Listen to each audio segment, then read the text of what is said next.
நூறு தலைமுறை சேர்ந்து செதுக்குன ஈர நலம் இது பாறையா.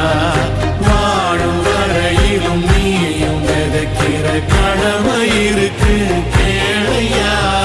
கோடி விளக்காயேந்தி கிடந்த வீடு இருண்டது ஏனையா. மாட விளக்கா நீயும் வரத்தா வீடு ஏங்கி இருக்குதையா.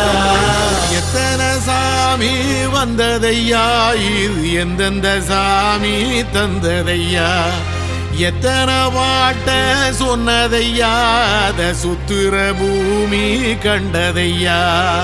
அடிச்சு வீசும் காத்திலையும் அந்த தகப்பனாச சுத்துதையா. வெடிச்சு பூக்கும் வேலையிலும் ஒரு வம்சத்து கதையே உள்ளதையா.